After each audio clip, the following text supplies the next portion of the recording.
Pública. ¿Cómo están ustedes? Muy buenas noches. Bienvenidos a Vía Pública. El presidente de los Estados Unidos, Donald Trump, defendió su estrategia para combatir el coronavirus en momentos en los que su país ya tiene 583.000 infectados y más de 23.000 muertos. Trump dedicó su punto de prensa a defenderse de los ataques o de las críticas que los medios de comunicación han hecho, y los analistas en general, por la lenta respuesta de su gobierno a la pandemia, que ha convertido a los Estados Unidos en el epicentro del COVID-19.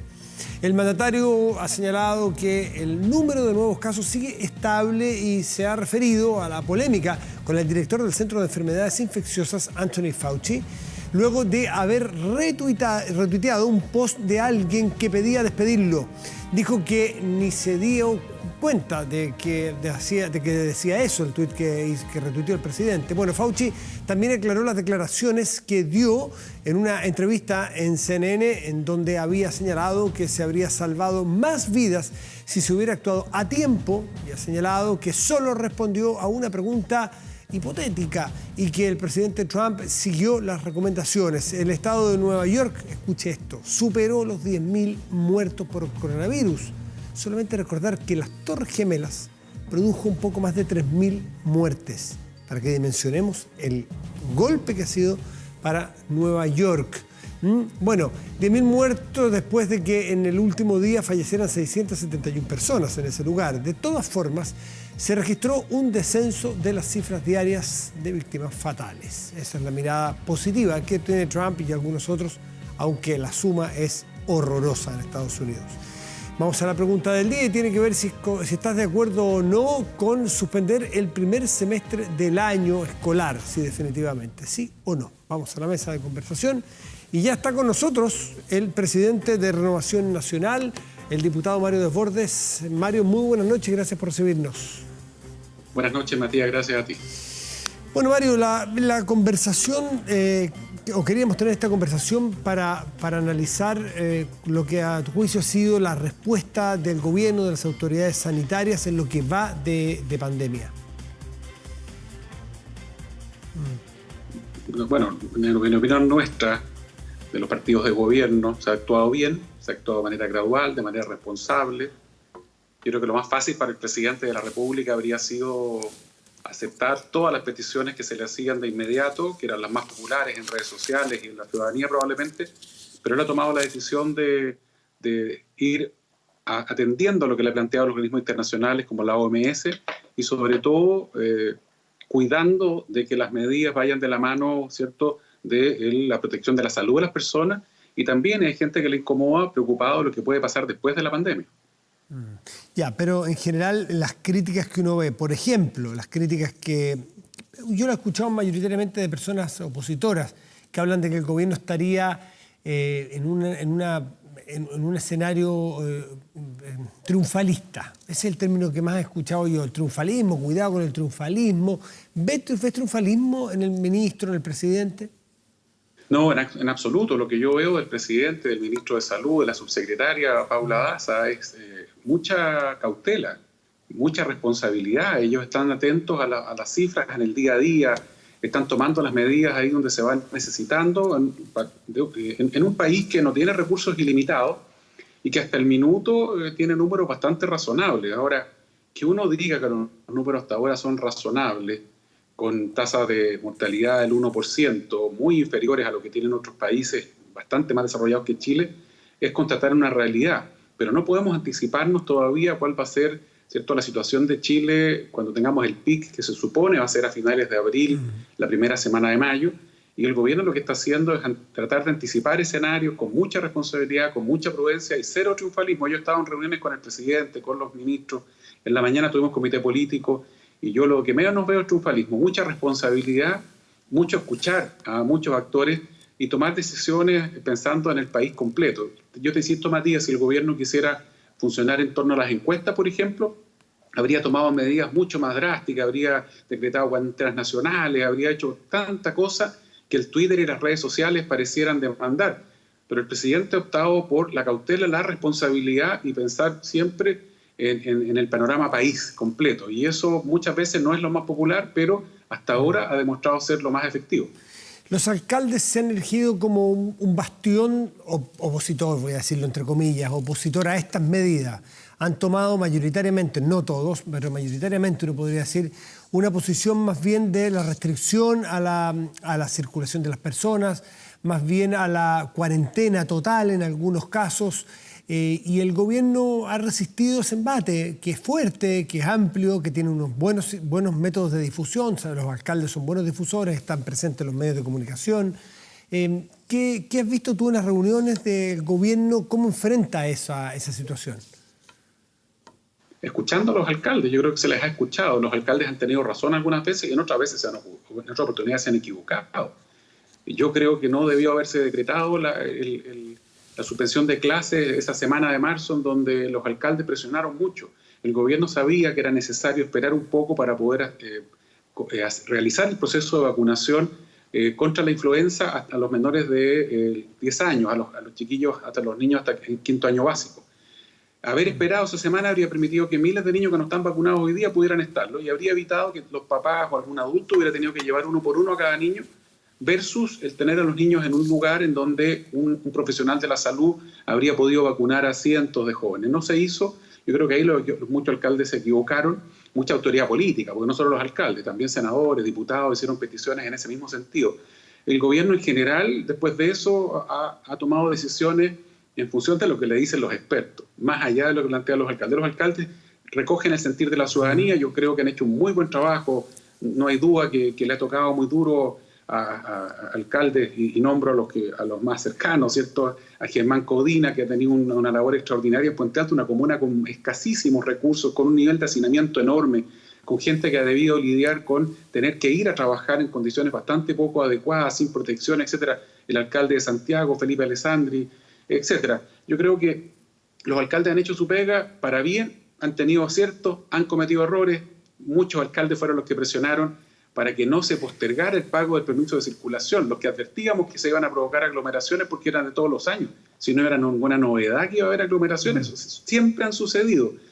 Planteábamos que no era conveniente arriesgarnos a eso. Bueno, yo creo que hubo un error. Yo creo que debieron haberse puesto los alcaldes como primeros, ¿cierto?, en la fila para pedir que se postergara el pago del permiso de circulación. Pero en el saldo, en el promedio, los alcaldes han estado bien. Y yo entiendo la posición de ellos. Ellos tienen que ver por lo que pasa en sus comunas, en sus territorios, interactúan todos los días con la gente, están en directa comunicación con el ciudadano en la calle. El gobierno tiene que pensar en el país entero y por lo tanto tiene que haber un equilibrio entre lo que plantea uno y la decisión que toma el otro. Mario, y cuando los alcaldes presionan, el gobierno de alguna manera cedió en un caso, por ejemplo, y ahora no, ¿eso puede tener costos el día de mañana para el gobierno o para los propios alcaldes? Estamos hablando del punto de vista político, que tengan que ir a una campaña, que tengan que reelegirse, porque queramos o no, lo dijo la subsecretaria Daza, el nivel de infección va a ser muy alto. O sea, de hecho, la estrategia era que ojalá que la gente se vaya enfermando de a poco. No es que no se enferme nadie, porque eso es tapar el sol con un dedo. Entonces va a haber muchos enfermos, va a haber mucha pobreza, son datos aparentemente de la ecuación. ¿Y quién va a pagar esa cuenta? ¿La va a pagar el gobierno?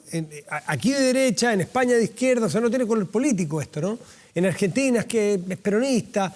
Pero ¿quién va a pagar esta cuenta al final? ¿Cómo se arreglan los papeles políticamente para poder después enfrentar elecciones, por ejemplo, que no vienen pocas? El gobierno tomó una decisión aceptada, que fue aceptar la petición del Colegio Médico. Cuando el Colegio Médico convocó a los presidentes del partido, nos pidió que hubiera una mesa de trabajo con el Ejecutivo, y en esa mesa están también los alcaldes, están la academia representada por rectores de universidad, y por lo tanto los alcaldes tienen voz en la mesa más importante quizá de definiciones en materia de combate al coronavirus. Como dice la subsecretaria Daza, que ha hecho un gran trabajo, tenemos que lograr que el contagio vaya siendo gradual. La población de mayor riesgo, los adultos mayores, por ejemplo, ojalá no se contagiara ninguno, porque son personas que de requerir atención parten, ¿cierto?, con un problema que es sus condiciones de salud generalmente mermadas. Entonces, que la gente que no está en esos grupos de riesgo se fuera contagiando a poco es lo razonable, porque si tenemos un salto de 100.000 contagiados, que es la cantidad que probablemente se contagia en Chile, y requieren más o menos un 10% de ellos ventilador mecánico, no hay sistema de salud que aguante. No tenemos nosotros 10.000 ventiladores mecánicos. Entonces, que esto se vaya produciendo de a poco es lo razonable. Cerrar la economía completa por 2 meses es imposible. Ninguna economía aguanta, no solo desde el punto de vista económico, financiero, sino desde el punto de vista práctico. La gente no puede estar un mes en sus casas sin abastecerse de los elementos mínimos para sobrevivir. La gente no puede mantenerse en sus casas sin los medicamentos y también la gente no tiene los recursos para abastecerse ni dónde guardar cosas por 1 o 2 meses en la casa promedio de los chilenos. Entonces, lo que se ha hecho es gradual. Y respecto a las elecciones, mire, la elección más cercana es la elección municipal de abril del próximo año. No están en juego las reelecciones de los alcaldes. Los alcaldes están pensando lo mejor para su comunidad. El alcalde de derecha, de centro, de izquierda, están pensando en la gente. Y estoy seguro que prácticamente ninguno, no puedo decir que todos, están pensando siempre en eso y no en su reelección.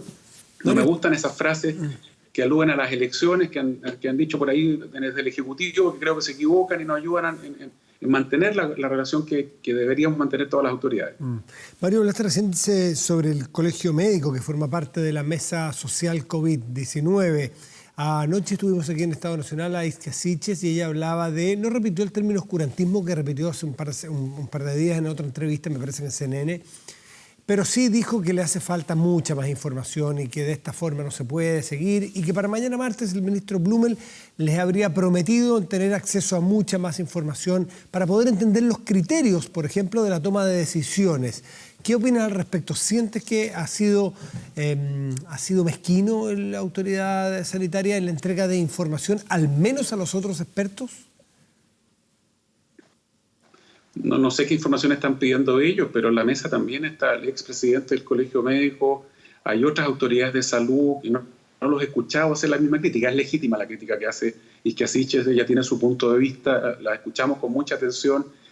Cuando nos reunimos con ellos en el Colegio Médico, creo que fue una muy buena exposición, además del experto que expuso ese día.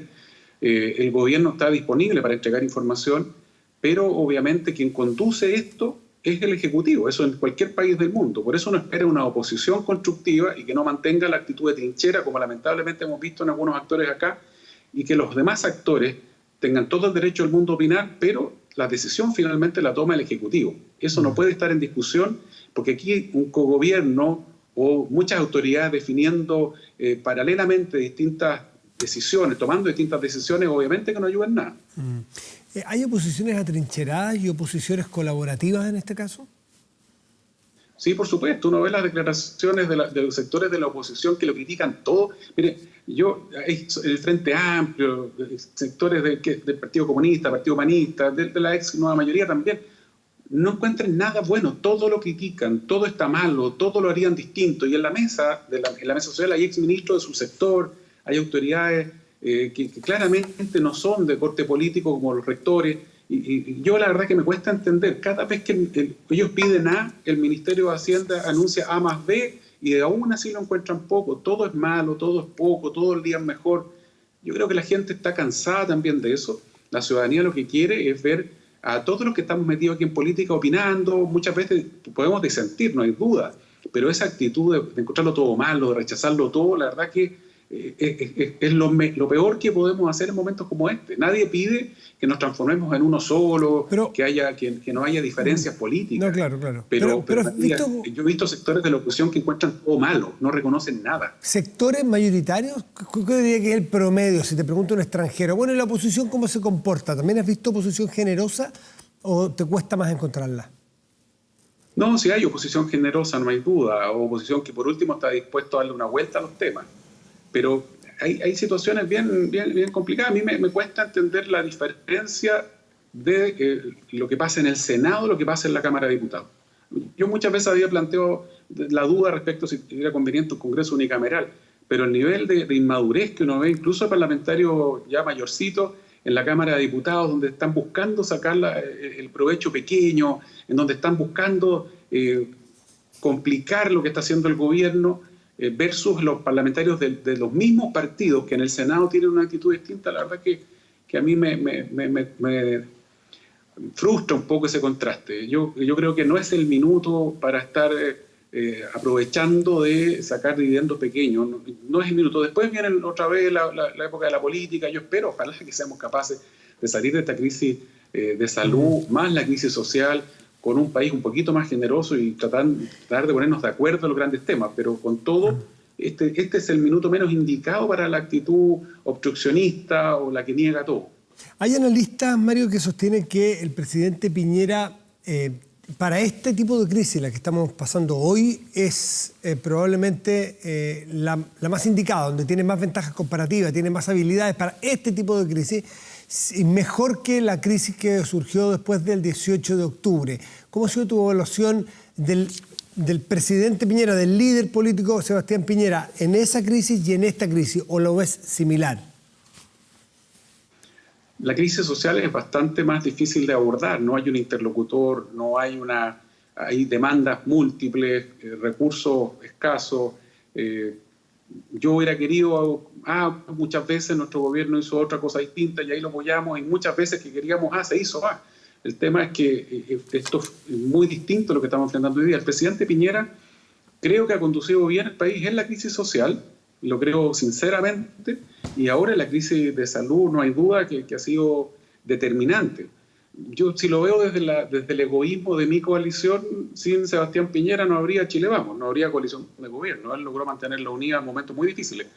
Luego, en los momentos duros de la crisis social, a la gente se le olvida, pero fue él el que convocó a un gran acuerdo ese 12 de noviembre, pudiendo haber decretado estado de emergencia.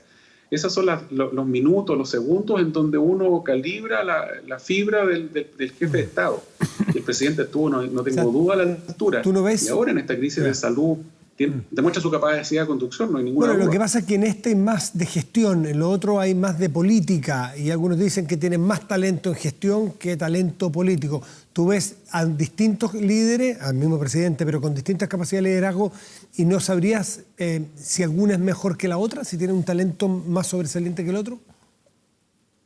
No, yo creo que en estos momentos de crisis tiene obviamente actitudes muy superiores al promedio de la gente, eso no hay duda, lo vivimos en la reconstrucción, me tocó trabajar con él, yo fui subsecretario, antes de eso había sido su jefe avanzado, recorrí Chile con el presidente, y en los momentos de crisis, la reconstrucción después del terremoto y del maremoto, sin duda fue un líder extraordinario. Lo mismo con el rescate de los mineros, se nos olvida, pero muchos le decían, no que olvídese del tema, ni se asome por allá, están muertos.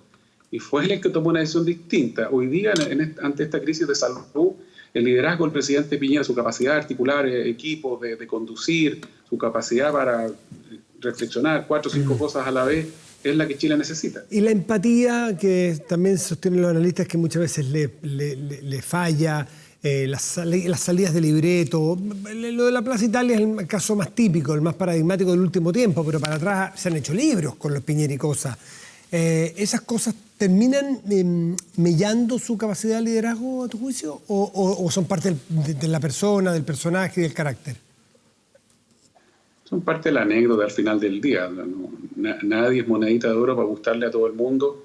Yo prefiero un presidente con piñericosas que reconstruyó Chile en un altísimo porcentaje, siendo capaz además de cumplir buena parte de su programa de gobierno, a un presidente que no se equivoca en ninguna frase, pero que no es capaz de enfrentar situaciones coyunturales tan importantes como las que le ha tocado a él conducir. Yo prefiero a Sebastián Piñera con sus errores, sus defectos propios de cualquier ser humano, pero capaz de tirar el carro en momentos como este. No me pierdo un segundo. ¿Y las relaciones dentro de Chile Vamos, que en algún momento, en la otra crisis, las vimos bien, las vimos todos, evidencia, no rumores, vimos situaciones bien tensas? ¿Han mejorado esta crisis del COVID-19? ¿Ha permitido a que tengan más sintonía, al menos, de tú y Jacqueline Barreselbergue, o la UDRN, en fin, Chile Vamos en general? Las relaciones están recompuestas hace rato, de antes de la crisis de salud. Estamos trabajando unidos, la gente más o menos lo valora y eso se agradece. Nuestra coalición es por lejos la mejor evaluada o la menos castigada, digamos, ¿no? Duplicando a la que le sigue y triplicando al Frente Amplio. Falta mucho, obviamente, para recomponer la confianza con lo mínimo que uno espera, que es su propio electorado, pero estamos trabajando muy unidos, la coalición, apoyando al presidente, detrás del liderazgo del presidente Piñera, y colaborando con los ministros, con el gabinete, los comités políticos como el que hemos tenido hoy día de manera virtual, pero bastante intensos, son comités políticos de equipo, y eso es lo que reconforta en momentos difíciles como este. Mario Desbordes, presidente de RN, diputado de la República, muchísimas gracias por recibirnos en tu casa esta noche aquí Vía Pública. Que esté muy bien. Gracias, Matías. Chao, chao. Buenas noches. Vamos a hacer una pausa y antes no tenemos todavía resultados parciales. No, pausa y volvemos. Pero la pregunta en todo caso tiene que ver si estás de acuerdo con suspender el primer semestre del año escolar.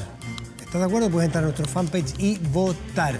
Sí, el 93%, no el 7%. ¿Qué me dice usted? Pausa y volvemos.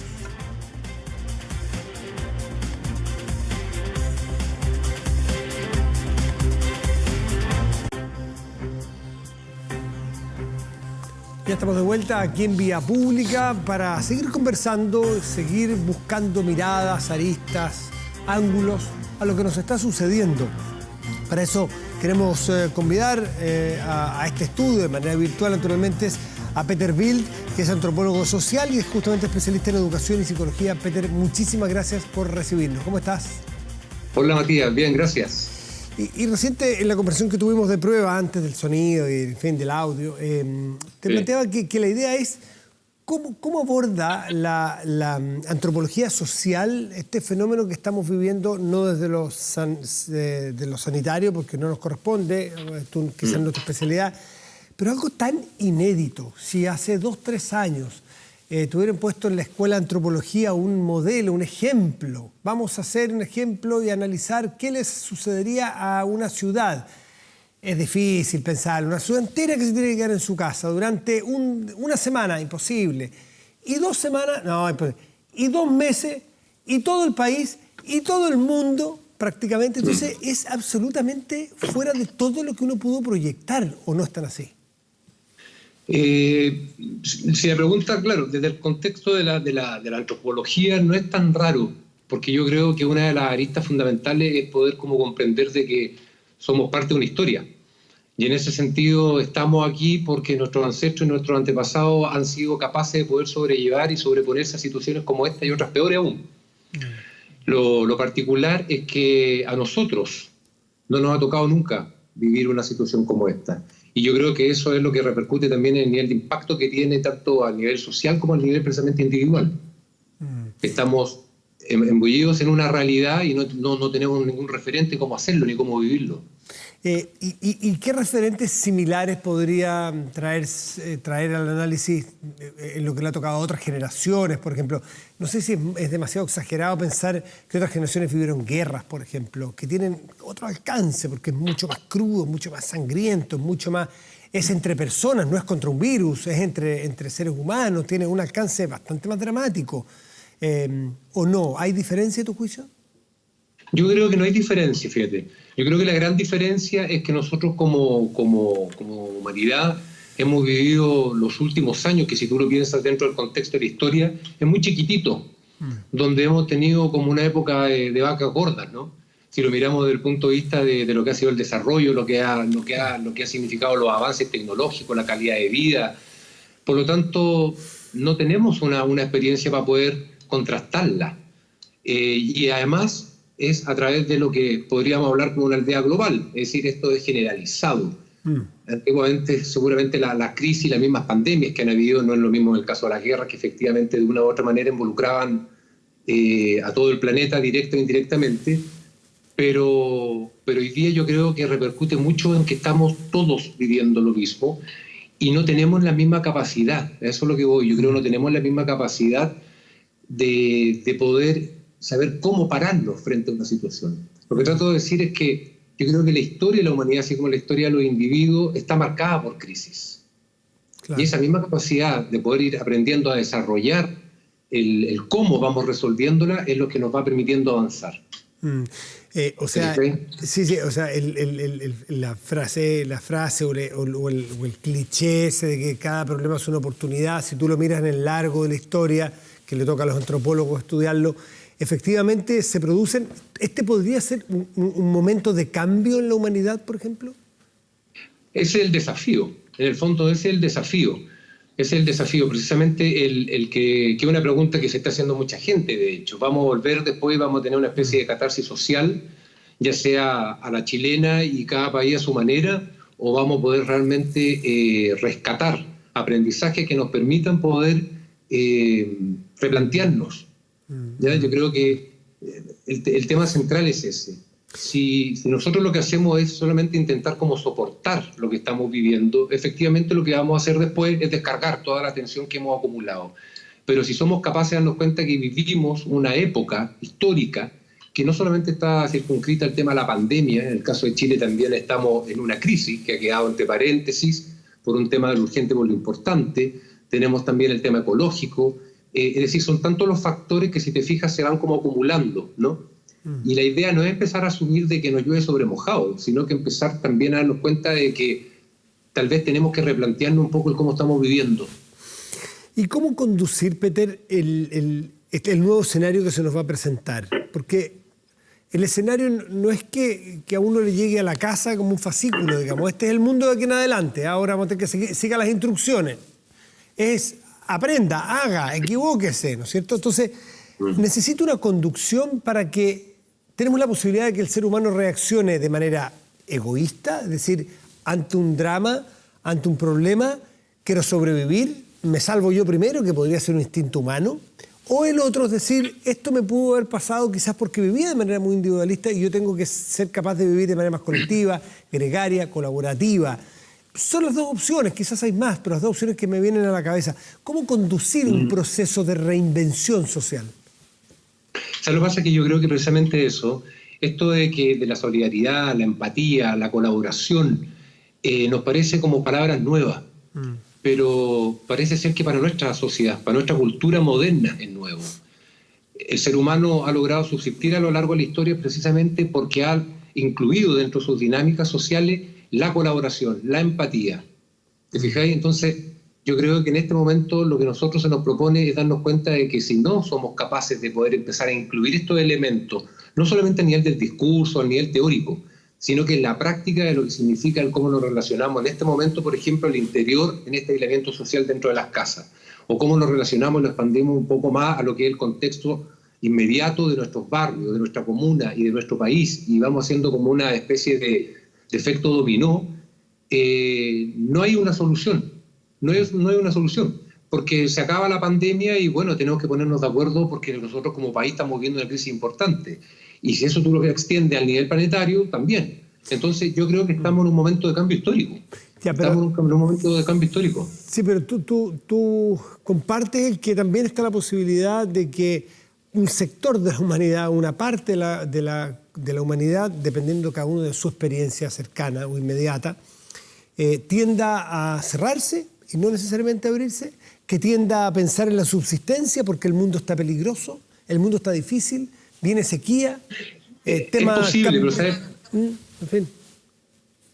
Sí. Peter. ¿Sabes lo que pasa? Que el elemento que tendríamos que incluir como para que eso se sostenga en el tiempo, en el fondo, es vivir bajo las mismas premisas y bajo los mismos mecanismos emocionales que sustentan esa lógica que tú estás planteando. Porque en el fondo, ¿qué es lo que hay detrás de ser uno primero? Miedo. ¿Qué es lo que vivimos detrás de la crisis? Miedo. Es reacción al miedo, que duda cabe. ¿Cuál fue la emoción fundamental con el estallido o con la crisis social que estamos viviendo? Miedo. ¿Cuál es la necesidad de acaparar? El miedo. ¿Qué es lo que hace que una persona vaya y se compre 2 carros al supermercado y para qué hablar un carro completo por el confort? Irracionalidad total. Miedo. Entonces tal vez por ahí va un poco la pregunta. ¿Hasta cuándo vamos a seguir viviendo a partir del miedo? Porque parece ser que, mira, las emociones, que está dentro del contexto un poco más allá de la antropología, las emociones funcionan por efecto dominó. Entonces yo creo que lo que nos falta es como detenernos. En ese sentido podría ser el lado bueno, más que un falso optimismo. Tiene que ver con que si uno no se detiene no puede observar. Ahora, estamos detenidos dentro de un estado de estrés, que también es súper importante validar. Está lleno de recomendaciones con respecto a cómo podemos enfrentar mejor estos estados de cuarentena, con todo lo que significa, ¿cierto? La ansiedad, la angustia, la inestabilidad anímica, pero darnos cuenta de que también tenemos la posibilidad dentro de ese caos de generar nuevos órdenes. ¿Cómo podemos también, siento que nos falta tanto, poder tratar de ir contribuyendo desde otra arista? Yo creo que todos queremos de alguna manera eso. Me acuerdo del tema de la crisis, no sé si me voy para otro lado, ¿no? Pero cuando vimos a un Gastón Sublet o a un José María Massa, que aporten otra forma de mirar las cosas, otra forma, cambiar un poco o enriquecer un poco los discursos. Oye, interesante. Tratar de salirnos de las polaridades, siempre esta cosa como si fuera una especie como de confrontación entre A y B. ¿Qué pasa con el resto de las posibilidades? Tocaste, en una pincelada, tocaste dos temas que me parecen interesantes. Por el tiempo que nos queda, quiero que los aprovechemos. Uno, o el mundo de las polaridades. No sé, yo siento, pero es una percepción tan personal, de que veníamos y Argentina, que son buenos para ponerle nombre a las cosas, venían hablando hace mucho tiempo de la grieta. Y yo siento que Chile también viene en una grieta hace mucho tiempo, de que tú prácticamente frente a cualquier cosa tienes que decidir si estás al lado de allá o al lado de acá de la grieta. Exactamente. Donde cuesta matices, donde cuesta decir, fíjate que yo frente a este tema estoy allá, frente a este otro tema estoy acá. No, hay que decidirse, hay que estar a un lado de la grieta. Eso por un lado. Y lo segundo, mencionaste a dos personas que se han transformado en bastante faro, que son José Massa, el físico, y a Gastón Sublet. Y son dos personas, Gastón Sublet sobre los 90. José Massa no sé qué edad tiene, pero es un adulto mayor, es una persona la sabiduría del sabio ya. que probablemente, si no es tercera edad, está a punto de entrar a la tercera edad, pero es un hombre maduro, sin lugar a dudas, ¿no? Y cuando teníamos una sociedad que es de alguna manera, o nos han dicho, que descarta a los adultos mayores, descarta la experiencia, descarta por la sabiduría y la virtud del joven. Esos dos elementos me gustaría. Entonces, la polarización y la juventud, o la experiencia. Estamos en lo inmediato, yo creo que estamos atrapados en lo inmediato. Mira, Matías, yo tengo la sensación de que estamos sobreviviendo hace mucho rato, no solamente ahora con el tema de la pandemia. Yo creo que el tema de la pandemia es lo que ha hecho que he puesto sobre la mesa y ha exacerbado un poco los estados interiores que se hacen colectivos dentro de una sociedad. Nosotros ya venimos, como hemos hablado desde todo lo que es la crisis, venimos ya con un sobreestrés, ¿no? Ahora estamos viviendo esto. Yo creo que hay que incluir, yo creo que la vida adulta, el hombre adulto, la mujer adulta, son sabios y nos entregan otro tipo de visiones. Esta cosa unilineal, esta sensación de que vamos a poder encontrar respuestas siguiendo los mismos caminos, que tenemos que elegir como si la vida se dividiera en blanco y negro, no nos va a llevar a ninguna parte. Yo creo que la gente, de ahí puedo estar haciendo una interpretación por muchos, pero queremos una visión que sea más amplia. Tenemos la necesidad como de rescatar lo que realmente es implícitamente ser humano. Cuando hablamos de dignidad, estamos hablando de eso, no estamos hablando solamente de equidad económica o de condiciones sociales, estamos hablando también de volver a poner lo humano en el lugar que nos corresponde, ¿cierto? Y no solamente dentro de una sociedad, sino que también dentro de una naturaleza. Es súper importante eso. Estamos en una crisis ecológica.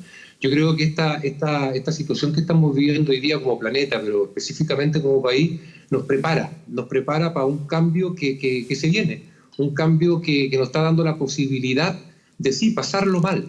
Y está claro que cuando uno habla de esto está generalizando y hay gente que lo está pasando mucho peor que otra.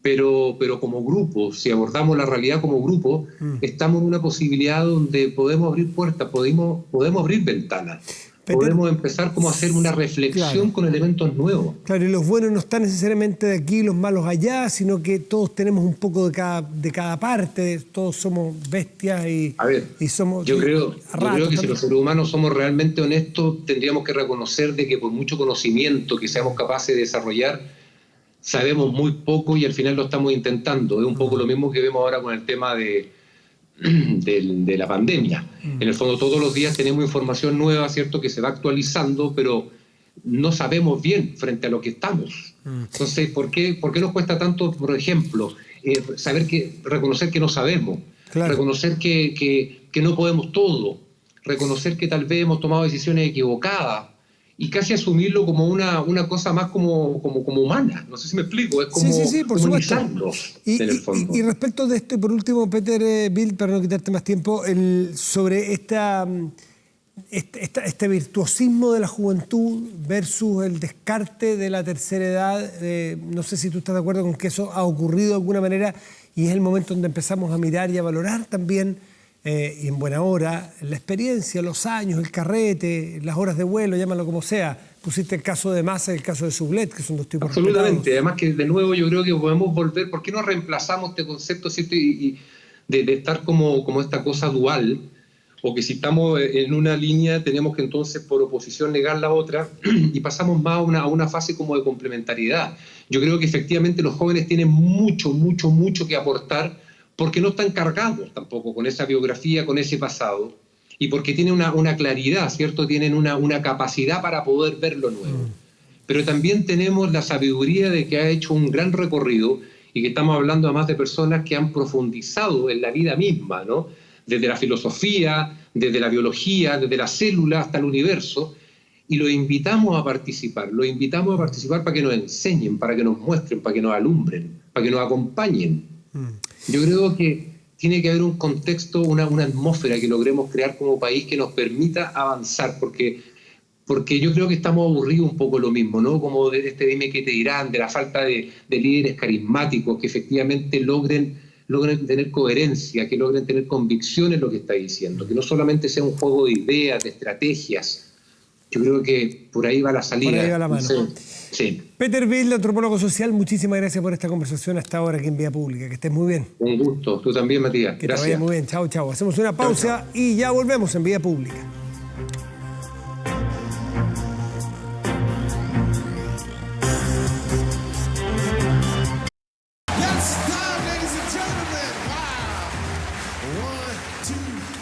Vamos a la respuesta del día, la respuesta a la pregunta del día más bien, para ser concretos. Si está de acuerdo con suspender el primer semestre del año escolar, el 93% sí lo está, el 7% cree lo contrario.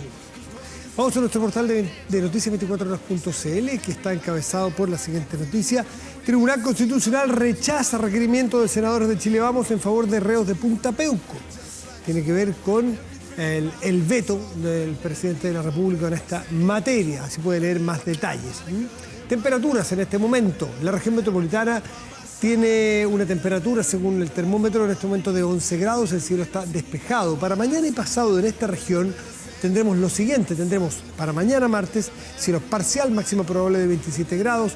Lo mismo ocurre para el miércoles, cielo parcial, pero un pelito más bajo, 25 grados. Otras dos regiones del país, ¿qué le parece? Las revisamos.